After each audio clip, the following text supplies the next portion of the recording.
यहाँ विचारणीय है। आत्मा और परमात्मा। आत्मा का अर्थ होता है शरीरधारी चेतन। कोई कोई आध्यात्मिक पंथ के अंदर इसको जीव कहते हैं। जो शरीरधारी है इसको जीव कहते हैं, और कोई इसको आत्मा कहते हैं। यानी हमें कोई जीव कहता है, कोई आत्मा कहता है। जो हम देहधारी हैं,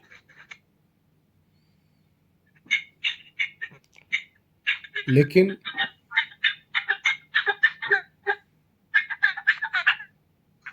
रामरेश भाई निकल लो ना। कोई हमें जीव कहता है और कोई आत्मा कहता है, कोई ब्रह्म कहता है। ध्यान रहे, जीव का अर्थ होता है अंतःकरणावच्छिन्न चेतन को जीव कहते हैं। जो मन के साथ चलायमान रहता है उसको जीव कहते हैं। हम इसी को, जो मन के साथ चलायमान रहता है, इसी को आत्मा कह रहे हैं। जो मन के साथ चलायमान रहता है, जिसको कोई जीव कहता है, वो उससे जो परे है, जो मन के संग चलायमान नहीं रहता, उसको वो आत्मा कहते हैं, अर्थात ब्रह्म कहते हैं। और जो मन के साथ डावाडोल नहीं रहता, उसको हम आत्मा यानी ईश्वर कह रहे हैं। इतना भेद है। यदि आप मन के साथ डामाडोल हो, अपने को पहले पहचानो। अगर डामाडोल हो तो आप परमात्मा नहीं हो सकते। परमात्मा उसे कहते हैं जो मन के संपर्क में आता ही नहीं। सूक्ष्म शरीर स्थूल शरीर के संपर्क में आता ही नहीं। जो मन के साथ, सूक्ष्म शरीर के साथ, इंद्रियों के साथ, इसके संपर्क में जो आकर इनसे क्रिया करता है, उसको जीव अथवा आत्मा कहा जाता है। जिसको परमात्मा कहा जाता है, वो इससे पर, जो शरीर और इंद्रियों और मन के संग चलायमान नहीं होता, उसको परमात्मा कहते हैं। जो सर्वत्र व्यापक रूप से विराजमान है, उसको ईश्वर, परमात्मा या ब्रह्म, गॉड, अल्लाह, खुदा, एक ओंकार कहते हैं। इस परिभाषा को जब कोई समझ लेगा, तब ही भेद कर सकता है। अन्यथा कहीं का ईंट कहीं का रोड़ा, कभी इधर आप कंफ्यूज रहेंगे, कभी उधर कंफ्यूज रहेंगे। कभी इसको वो समझेंगे, कभी उसको ये समझेंगे। पहले इस बात को अच्छी प्रकार से समझ लो। जो व्यापक होता है, सर्वत्र होता है, एक साथ पूरे ब्रह्मांड में जो पहुंचा हुआ है, सब जगह जो ओत प्रोत है, उसको ईश्वर, अल्लाह, खुदा, गॉड, एक ओंकार, ब्रह्म आदि नाम से पुकारा जाता है। जो सिर्फ देह के अंदर है, जो आंखों से देखता है, वाणी से बोलता है, कान से सुनता है, त्वचा से स्पर्श करता है, नासिका से गंध लेता है, रसना को से रस लेता है, मन से मनन करता है, पांव से चलता है, हाथ से कार्य करता है, ये एक देशी है। ये शरीर से परे इसकी सत्ता नहीं है। सिर्फ देह तक इसकी सीमा है, देह तक ही सीमित है, ये असीमित नहीं है। जो सीमित है इसके जीव, आत्मा, रूह, साल आदि नामों से इसका व्यवहार होता है।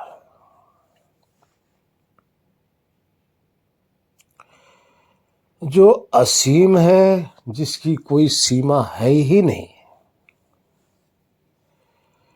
जो सर्वत्र एक साथ विद्यमान है, इतना विशाल है,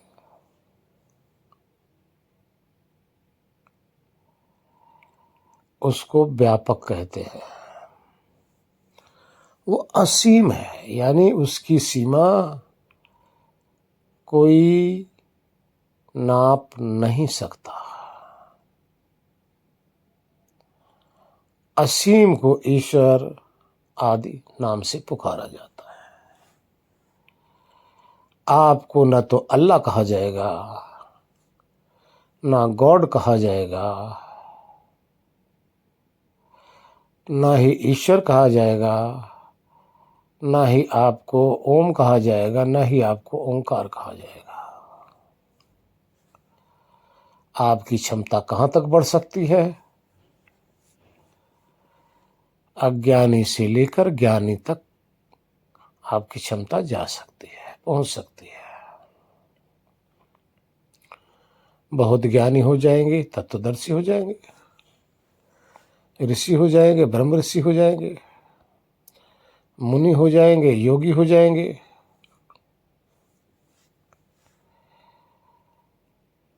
इस तरह से रहेंगे सीमित ही। आप असीमित नहीं हो सकते, क्योंकि असीमित एक ही सत्ता है। ईश्वर एक ही है, दो नहीं है। वो असीमित है, और आप जैसे असंख्य है, जिसकी कोई गणना हो ही नहीं सकती हमारे आप से। आप ही बिच्छू के शरीर में जाते हो, मच्छर के शरीर में, मक्खी के शरीर में, कीड़े मकोड़े, पेड़ पौधे, पशु पक्षी, मनुष्य आदि शरीरों के अंदर रमण करने वाले हम आप देहधारी ही हैं। क्योंकि एक सीमित है, तो इन दोनों का भेद समझ में आया। जो सीमित है सिर्फ देह तक, जो असीमित है ब्रह्मांड का ओर से छोर तक समस्त ब्रह्मांड उसी के अंदर है। समस्त ब्रह्मांड का नियंता वो है, आप में शक्ति नहीं है। आप इस शरीर के नियंता हो। इस शरीर का नियंता होने के कारण आप शरीर में महान तत्व हो।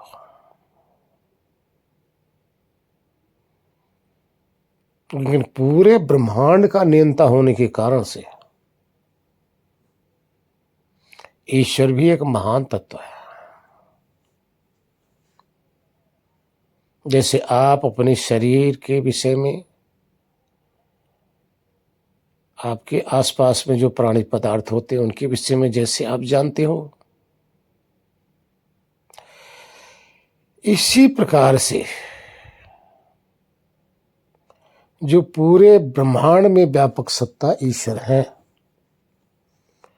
उनके अंदर जो कुछ भी है सब कुछ वही जानते हैं, जैसे आप जानते हो। ध्यान रखना,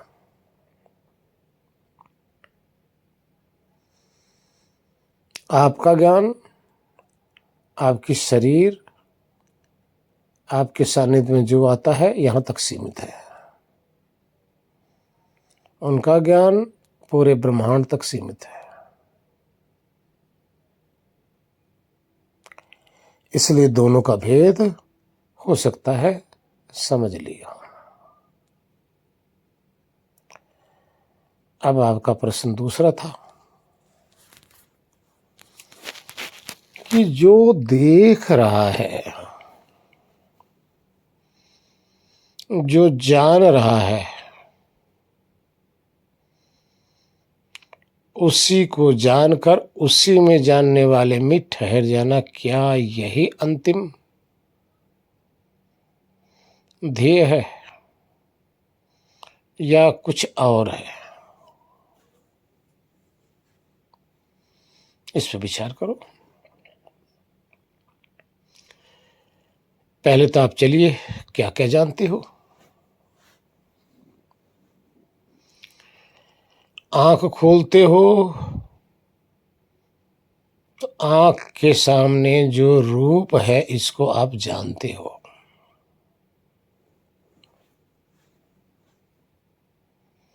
इसको आप जान रहे होते हो। लेकिन जिन आंखों से आप देख रहे होते हो उस समय उसको नहीं जान रहे होते हो,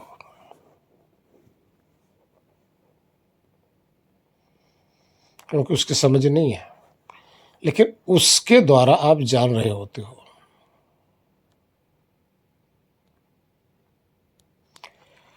जब कान से आपके शब्द आता है तो इस शब्दों को आप जान रहे होते हो। इस जानते समय कान को अलग से नहीं जान पा रहे हो।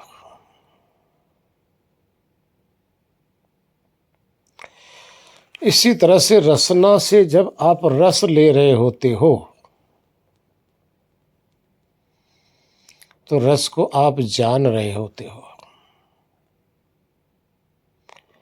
लेकिन उस समय रसना से अनभिक्ष रहते हो।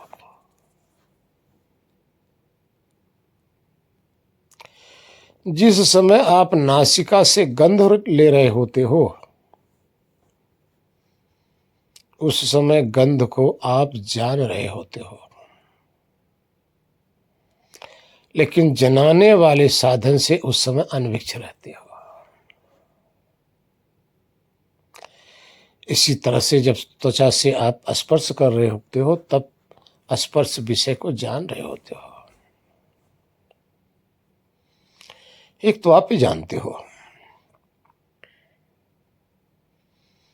इसके सिवा आप क्या जानते हो? बस यही तो जानते हो।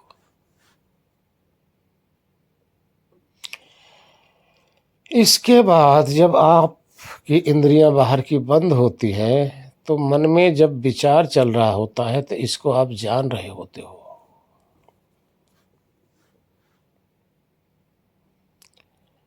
जब बिस्तर पर लेट जाते हो, जब स्वप्न चल रहा होता है तो इसको आप जान रहे होते हो।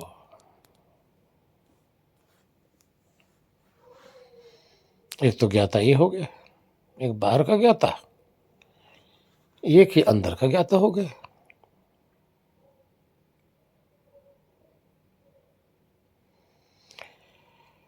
जब आप विचारों से रहित होते हो, अर्थात सुसुप्ति में चले जाते हो, तब आप सोचते हो कि हमें कुछ ज्ञान नहीं रहा। नहीं, जान तो रहे थे वहां भी, ऐसा नहीं कि वहां नहीं जान रहे थे, जान वहां भी रहे थे। क्या जान रहे थे? वहां इतना ही जाने कि वहां कुछ नहीं था, कुछ भी नहीं था। एक अनभिक्ष अवस्था में आप पड़े थे। अनभिक्ष अवस्था का अर्थ जब कुछ था ही नहीं, आपको कोई ज्ञान नहीं, कोई समझ नहीं, क्योंकि आप अभी तक शब्द, रस, रूप, गंध, स्पर्श तक ही आपका ज्ञान सीमित था। इससे आगे आपका ज्ञान की उपलब्धि हुई नहीं, तो आगे क्या जानेंगे? शब्द आता वहां तो जान लेते, रस आता तो वहां जान लेते, रूप आता तब जान लेते, गंध आता तब जान लेते, स्पर्श आता तब जान लेते, लेकिन वहां तो कुछ था ही नहीं। इसलिए इससे आगे आपकी पहुंच ही नहीं थी, समझ ही नहीं थी। जब समझ ही नहीं तो वहां जाके जानोगे क्या? तो वहां की आपकी समझ थी, इसलिए वहां आप कहते हैं हमने कुछ नहीं जाना। चलो, एक तो आपका ज्ञान यहां तक पहुंचा। आगे क्या होता है? जब आपको थोड़ा सा वृत्तियों के विषय में बताया जाने लगा, मन के विषय में बताया जाने लगा, जब मन की वृत्तियां चल नहीं रही थी, तो आपने जब मन खाली हो गया, शून्य का अर्थ मन के अंदर न शब्द, न रस, न रूप, न गंध, न स्पर्श, ये पांचों नहीं थे। अब आपने सोचा शून्य हो गया, क्योंकि आगे आपका ज्ञान नहीं है, आगे आपकी पकड़ नहीं है। आपने सोचा बस अब तो पहुंच गए। नहीं, जिसको आप शून्य कह रहे हो, शब्द, रस, रूप, गंध, स्पर्श न होने के बजाय आप उसको शून्य कह रहे हो, लेकिन है तो खालीपन ही। अब उसी खालीपन को मन कहते हैं। ये भी आपने जाना, लेकिन ये जाना कब? जब आपके समझ आई तब। उससे पहले तो आप कितने तो ऐसे सोचते हैं बस मेरी समाधि लग गई, आत्मज्ञान है।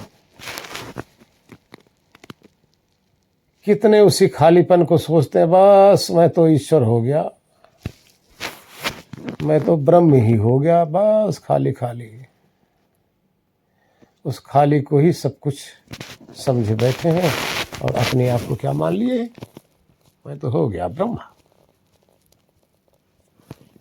नहीं, यहां भी आप दृष्टा ही हो, आप भटके ही हो अपने से। यहाँ भी आप शांत होकर नहीं बैठ पा रहे हो, अपने में नहीं आप वापस आ पा रहे हो।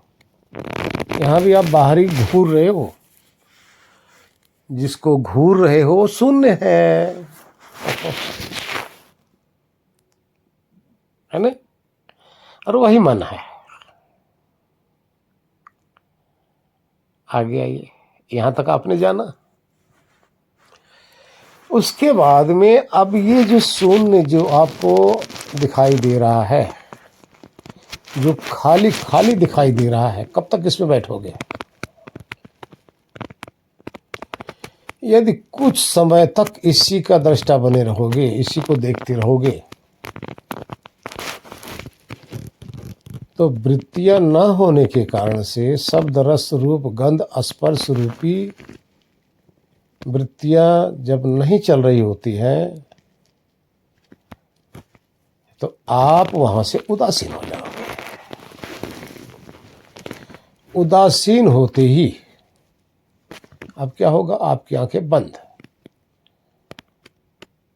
आपकी आंखें का अर्थ है वहां आत्मा की जो ज्ञान चक्षु थी, जो बाहर की तरफ लपक रही थी। आत्मा की ज्ञान चक्षु की बात कर रहा हूं, इस मांस के लोथड़े की चक्षु की बात नहीं कर रहा हूं। आत्मा का ज्ञान चक्षु बंद हो गया। बंद होने का अर्थ है अब बाह्य मुक्ता उसका समाप्त हो गया। शून्य को भी देखना बंद हुआ। शून्य को देखना बंद हुआ तो अब अपने में आ गया। इसको कहते हैं आत्मा का स्वरूप स्थिति। इसको कहते हैं आत्मा का केवल स्वरूप, अर्थात आत्मा अपने केवल अपने स्वरूप में ठहर गया है।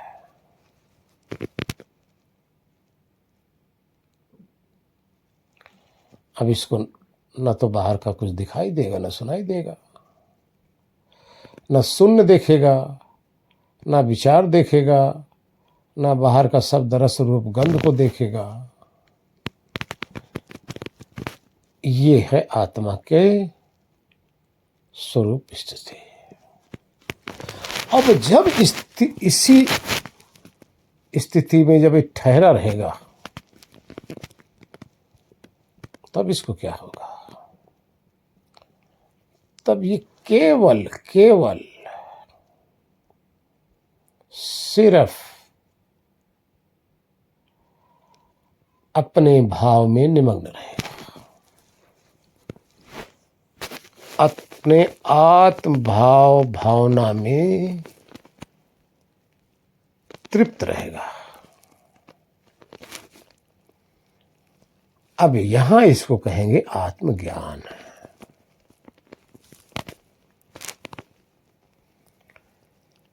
इस तरह से यहां जो जाके ठहरेगा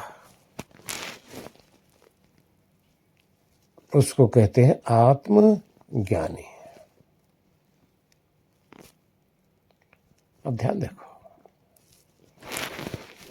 जानना यहां भी इसका स्वरूप है, यहां भी इसका स्वभाव है, लेकिन अब क्या जान रहा है? और जानने में और इस जानने में क्या भेद है?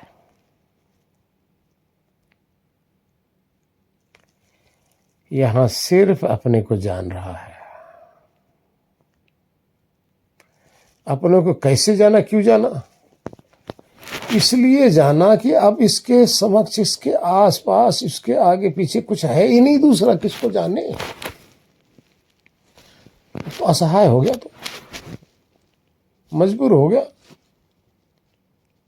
किसको जाने?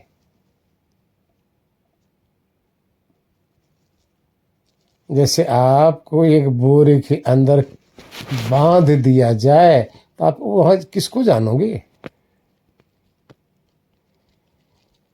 बाहर तो आपके पास देखने, सुनने, चखने, सूंघने के लिए कुछ है ही नहीं, किसको जानोगे, किसको समझोगे? इसी तरह से आत्मा, यानी आप जब स्वयं में रह गए तो स्वयं को जान रहे हो। इस समय स्वयं ही को जानना, दूसरे को न जानना, सिर्फ अपने आप को जानना, इसको कहते हैं आत्मज्ञान। जिस समय खाली को जान रहा था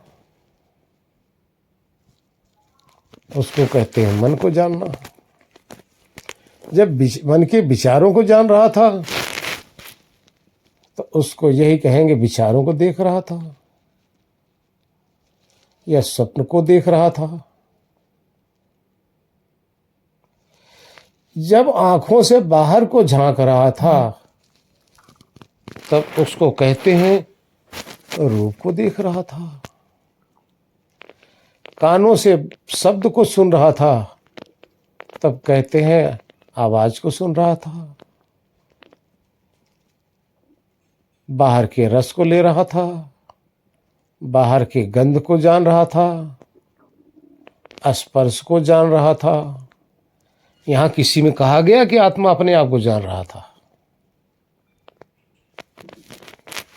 क्योंकि यहां शुद्ध आत्मज्ञान नहीं हो सकता। ज्ञाता स्वरूप है, ज्ञाता स्वभाव इसका। एक काल में एक को जानेगा। जिसको जान रहा होता है उस समय इसकी उपाधि उसमें टिके होने को कहा जाता है। शब्द में लगा है तो इस समय शब्द में टिका है। रूप में लगा हुआ है तो रूप में टिका है।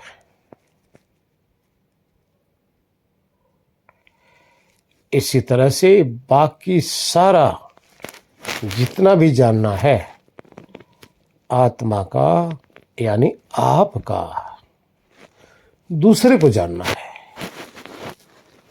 लेकिन दूसरे को जानना किससे हो रहा है?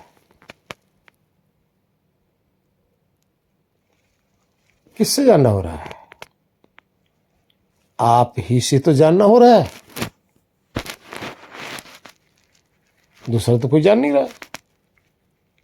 आप ही का जानना हो रहा है। किसका? लेकिन दूसरे का, पराये का। ये जितना भी पराया ज्ञान है, पराई समझ है, पराये में लगना है, इसको कहते हैं बंधना।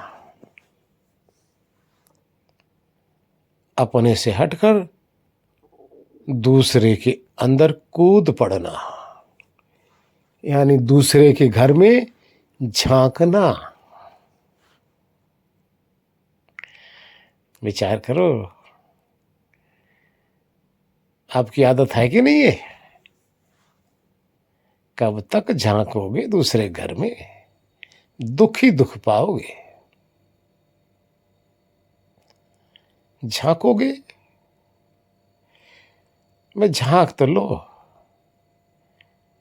लेकिन वो हट जाएगा तो दुख पाओगे। किस लिए झांक रहे हो? सुख के लिए, अन्यथा क्या काम है झांकने का? झांक झांक के आप उसमें सुख खोज रहे हो, सुख लेना चाहते हो, लेकिन आपको मिलता क्या है? दुख।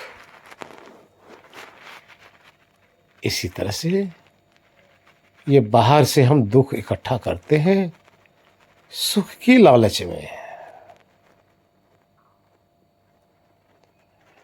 तो अब क्या हुआ? आत्मा का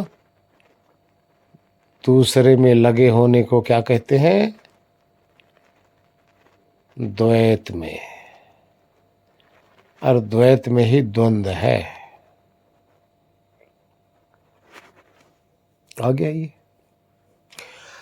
अब जब आप अकेले ठहर गए, अब आपके पास कुछ तो है नहीं। अब जब अकेले कुछ समय ठहरे रहोगे, जब ठहरे रहोगे, उसमें डूबे रहोगे, डुबकी लगाते रहोगे, आपके ही अंदर से एक आनंद की फुहार निकलने लग जाएगी। आपके अंदर, आपका अंदर मीन्स आत्मा को अपने ही अंदर, अपने में ही। यहां ध्यान रखना, आत्मा कोई पोल नहीं है। मेरा तात्पर्य ये मत समझ लेना आत्मा के अंदर कोई होल है, नहीं। आप बैठे रहोगे, ज्ञान में तृप्त रहोगे, अपनी समझ होती रहेगी। उसके बाद में आप ही में आनंद का फवार निकलने लग जाएगी, आनंद का फवारा। अब उसमें डूब जाओगे।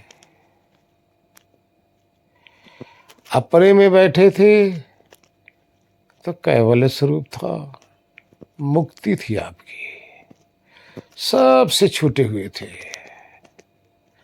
बंधन से रहित थे और ज्ञान के सहित थे। और ज्ञान किसका था? इस समय आपका था। अपने से अपना ही ज्ञान कर रहे थे, अपने में ही तृप्त थे। अब यहां सभी इंद्रिय मन सभी से आप रहित, ये आपका शुद्ध स्वरूप, अविकारी स्वरूप था।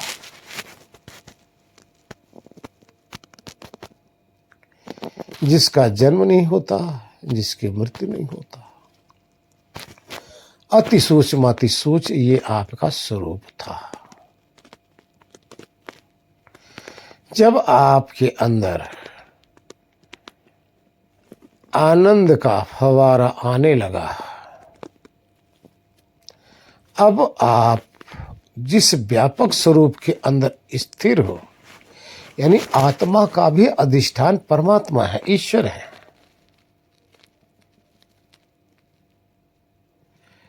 जब आप अपने अधिष्ठान में ठहर गए तो आपका अधिष्ठाता ईश्वर था।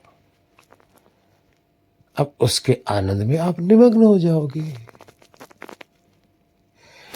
यहां जिसका पहुंच हो जाती है, जो यहां जाकर टिक जाता है, उसका पुनः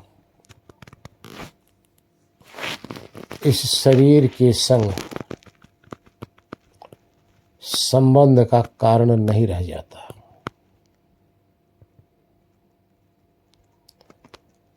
अर्थात अब इंद्रियों से रहित है, मन से रहित है। अब इस मन से रहित, इंद्रियों से रहित, प्राणी पदार्थों से रहित, जब इस अवस्था में इस स्थान पे आप प्रतिदिन जाकर यहां ठहरोगे तो यहां का संस्कार आपके अंदर बन जाएगा, आत्मा के अंदर। और ये संस्कार आपको बाहर से मुक्त कर देगा। अर्थात बाहर की जो लाशा है वहां से मुक्त करके अंदर जो आपको मिल रहा है इसमें जोड़ देगा। और यही संस्कार आपको इस संसार के बंधन से सदा सदा के लिए अलग कर देगा।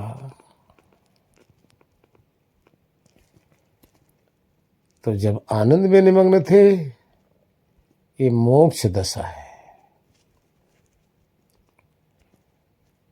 जब अपने स्वरूप का अनुभव हो रहा था, एक कैवल्य दशा है। इस तरह से आदि से लेकर अंत तक आपको समझा दिया गया है। ना समझ में आया होगा फिर प्रश्न कर लेना। हरिओम। ओम नमो नारायण। ओम शांति शांति शांति।